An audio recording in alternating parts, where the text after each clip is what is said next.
Hoy somos bendecidos con la presentación de una de estas reveladoras conferencias titulada Historias budistas, la historia del Sai Ma, parte 2 de 6, en Entre la maestra y los discípulos, dada en inglés, el 7 de septiembre del 2015 en Francia.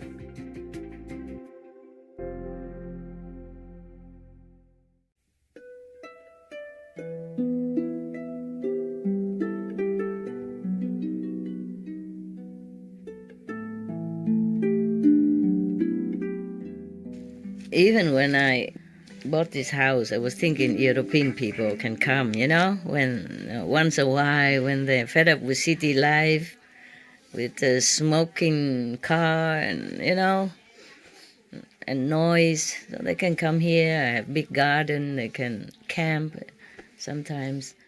But then I think now that was a crazy idea. That was many years ago, Now European also bigger. I don't think my garden is enough even for one city group, one center. My garden is shaking already, thinking, Master, what are you saying? So scared. Please, you know everything, Master, don't do this. And then they don't know that you're coming. They didn't know. Yeah. Yeah, anyway, we're okay, aren't we, yeah? Yes. Yeah, think of the refugees. How lucky we still are, no? Yes. Yeah. I always thought of the refugees in the war-ravaged country all the time. All the time. Not just today, yesterday, and the day before, but all the time. I was always thinking, imagine how they had to live, Now summer is not too bad, but winter, sometimes they come in a strange country and they have no walls around them. Just a plastic sheet on top of their head, that's it. No cover around even. And children walk bare feet on the snow. And the mother has to use the snow to wash them. So, because even though the world is helping, but the number sometimes is a challenge for them, Because the war is breaking down in different places and the number of refugees is so big, so overwhelming.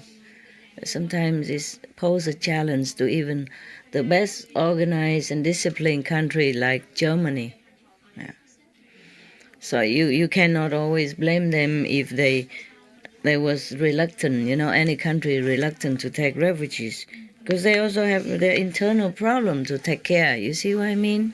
Yeah. And a huge number just come like that is really, it could threaten their ecosystem, their economy system and political system and all kind, It's very difficult to take care of all people coming one go like that, all at once. Just like a restaurant, sometimes they very big restaurant and they're famous and all that, well organized, good food. But if a lot of customers come in all at once, they're also overwhelmed. It's very difficult for them to take care. And sometimes they have to turn some customers away. Yeah, this is the thing of this world, everything is so limited. And then because of that, love became also limited. Compassion, mercy become also limited. It's very difficult to govern a country already with millions of people.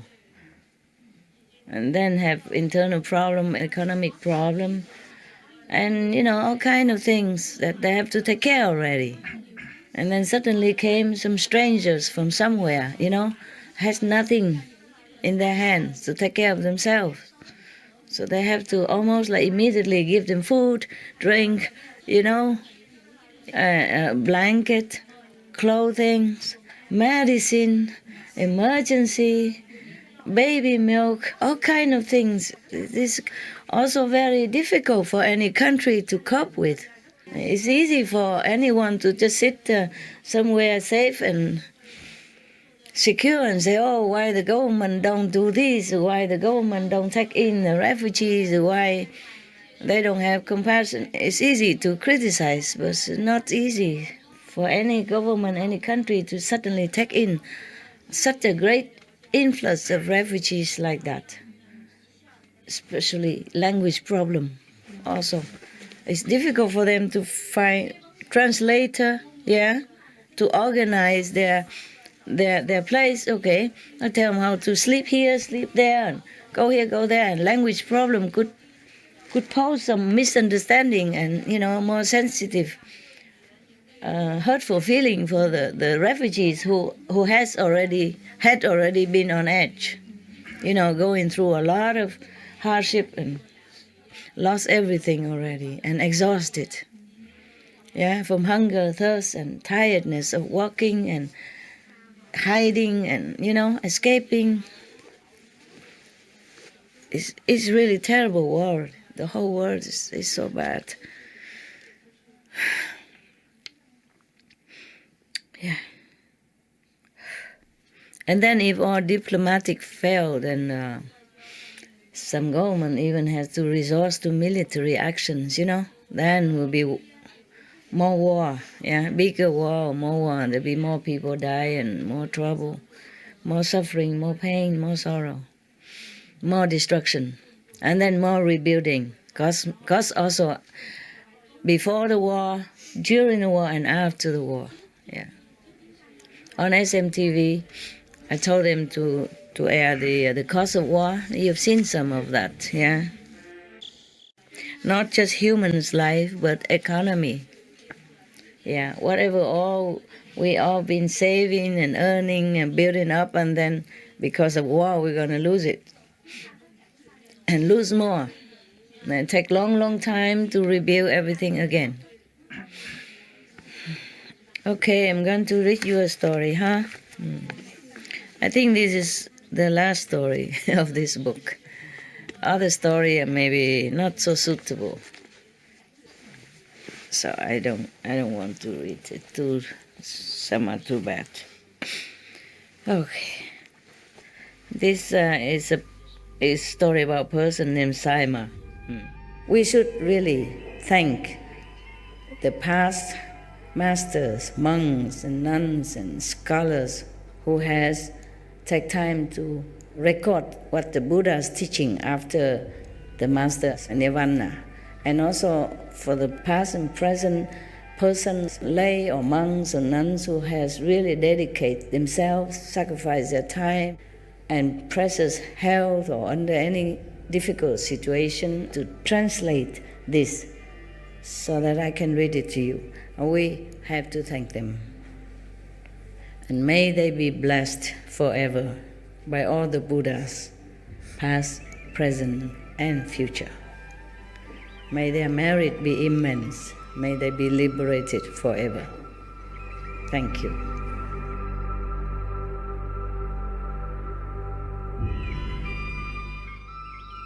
According to Buddhism and the believer and tradition, when you read sutra and all that, you have to put on incense, flower, and bow to the sutra first and thank all the Buddhas and Bodhisattvas in 10 directions, all respectfully, before you read it, okay? And then you cover the sutra also with silk or, beautiful cloth, and I just make it more popular, more easy, simple. And I apologize to all the Buddha. I say if I done something wrong, according to the tradition, my heart is full of respect. It's just that I cannot always do that.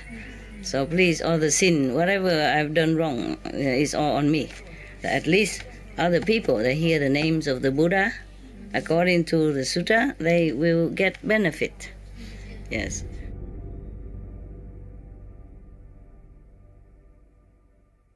Thus I have heard. So this is supposed to be a true story from Anand, who has heard it and recorded in his brain computer and recited for the assembly to write down. And now we enjoy this. So we thank all the Buddhas, Bodhisattva, and the one who wrote it, and thanks Anand especially.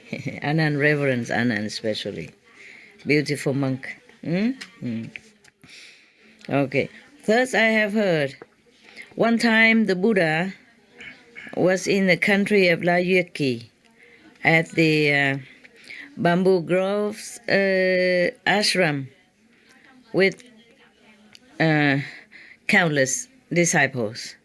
Yeah, monks, nuns, yeah, and lay people and followers. Yeah. At that time, there was a person from a Brahman clan, Brahman caste of India, top caste in India. Even then, he's very, very poor. Yeah, even top caste. What for? Huh? Poor. He's the same. Oh, poor. He is very diligent. Yeah, he works hard. He's not lazy at all. He's been working very hard, but he has never enough food to eat, never enough clothes to wear. It happens. It happens.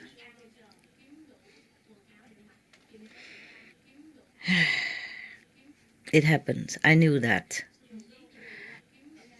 I just gave this lady, the Vietnamese lady, a poem because she didn't know what it is. So one of my poem when I was young, 1965, right? Yeah, something like that. I was 14, 15 then. And in my village, in my little village, on the back of my village, yeah, there was a couple, old couple, very old.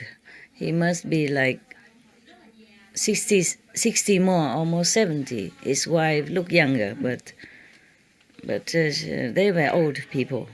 And they live in such a little thatch hut, which is attached to another house, somebody else's house, that they let him stay in one side of the house, the thatch hut with just a door on the front and a door on the back. Inside there, just a cot, a rickety cot. And in the little corner of that hut, there was just 3 stones put together, and then they can use dry wood to make fire to cook. And I see just maybe 1 or 2 pot and pan, that's it, nothing, pot, a couple of pot to cook things. But whenever I went there, I saw only coal. I don't see any sign of newly made fire. Probably they couldn't cook so often, yeah. And the woman and the man don't have any furniture in the house, just that. And whatever they have, they wear it on their body, and maybe just a tattered blanket, that's it. So I made that poem for them, but they never read it. Of course, I was shy. I never thought of giving it to anybody. I wrote it all for myself. I wrote it because I felt like writing. And if it come down, I just write and finish. Mostly I don't recheck or redo again. If I knew now my poem became famous, I would have been more diligent. Try to polish, choosing a more elegant word or whatever, changing here and there.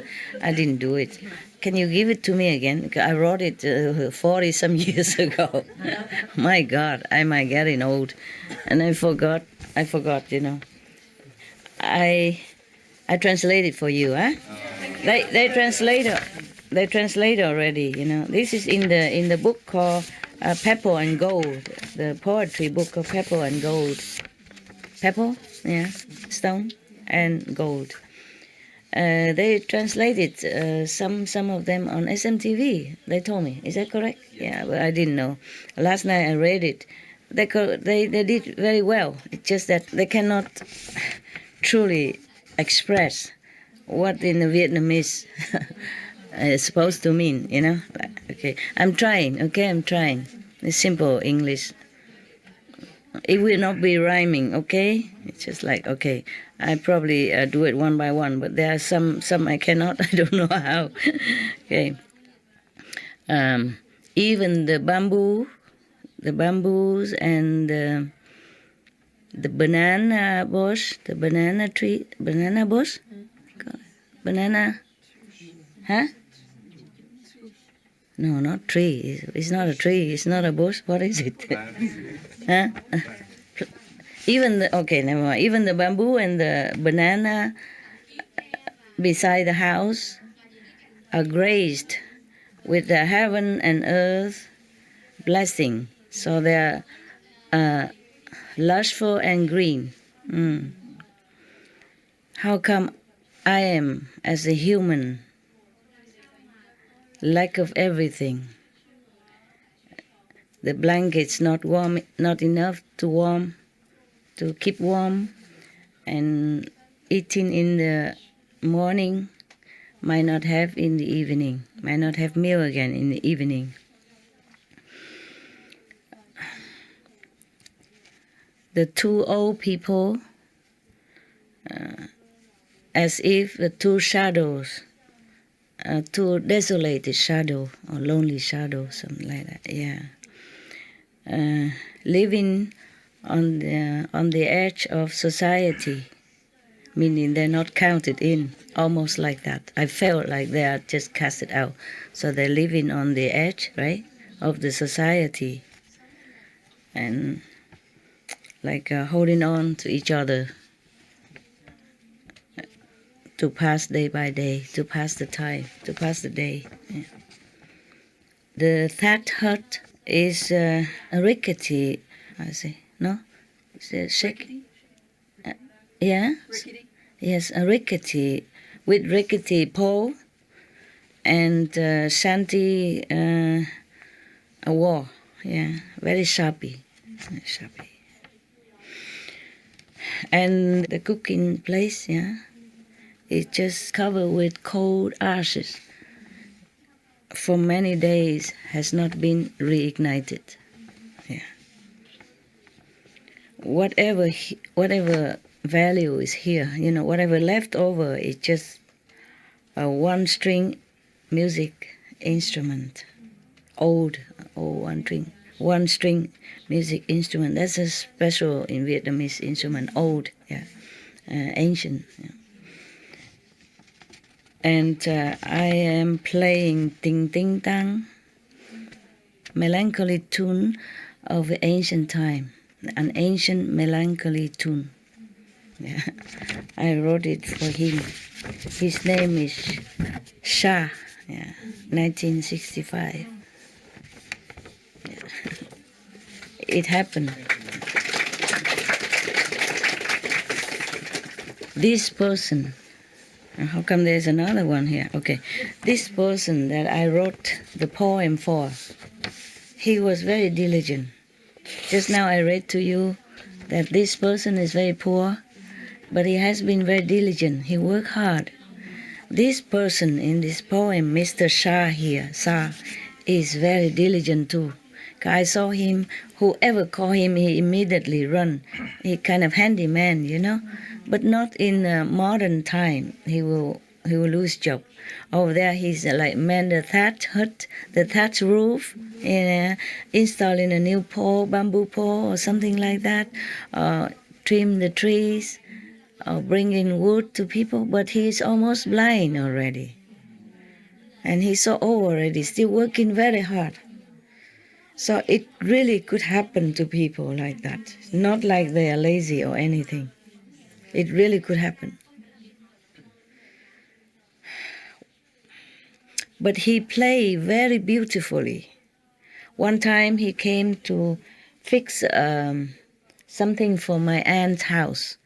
My house is here, my aunt's house is there. My grandmother lived in the middle.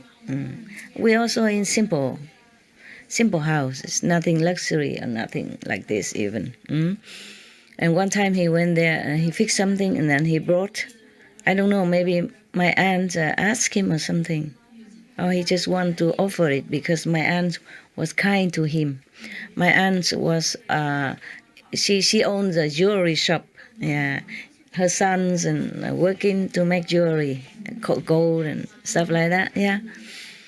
And maybe she was kind to him, so he brought his one-string instrument, the only valuable possession he has. He brought it there, and he played for us. He play, and we children also sit around and listen. He play and he sing as well. he sing very sad song, lamenting almost like what's in here. Yeah, so I wrote the poem, but I should have given it to him. But I was a child, you know. I never give any poem to anybody except one time. Well, I tried to sell it so that I can go to college or something in Vietnam, you know, or travel or something. One time one of my cousins discovered one of my poems, and they laughed so much and make fun of me that from then on I hide it. So I would never ever give it to anybody again. Understand? And now all of you like my poem. Isn't that funny? Something bad to somebody is good to somebody else. So we never know what is good, what is bad. Yeah. Even I was young, but I had a lot of sympathy. I also helped him sometimes, as much as a child can think of, you know. Sometimes I take some food, rice, and give it to him, But more I could not do, you know, because if my mother knew, she would scold me for being busybody. Yeah? My mother is very kind. It's just that she has to take care of the whole family, you know. My father is not always at home. So being a practical woman, you know, she has to take care of whatever she earns so that the children will not go hungry and begging or being poor like that. So can go to school and everything. You understand? Yeah, keep the family's honor, reputation as well. Yeah, not that she's bad. She's a very good woman. She worked very hard. She took care of all of us, Without her, I think we would not have been the way we are. And she sings to me all the time. She sings lullaby. She read poetry. She sings poetry. Yeah, maybe I inherit that. So I made poetry since I was 7 already. Yeah, there are some I made at 8, 9, 10, but I lost them. I don't remember. And one of it, I think one of the neighbors stole it. I asked for it back. He said it's his. I said, no, it's mine. I wrote it. I knew it. Please return to me. No, he doesn't. I lost some more because of the war, I keep moving around and I lost many things. I can't remember everything. Just some are found it, but some are not. So some are found it when I was older now. You see, the poem when I was 7, I remembered it well because it's very short. It's about Vietnamese New Year, just a few sentences, and I remember. Many others longer, I don't remember. But these are kind of older. When I was older, I moved to a safer town, stay longer, and somebody kept it somehow. I was given an audience with the Prime Minister at that time. And he gave me one of his poetry book and signed. He said, from a poet to a poet. Yeah, so honored, you know. My school was very proud.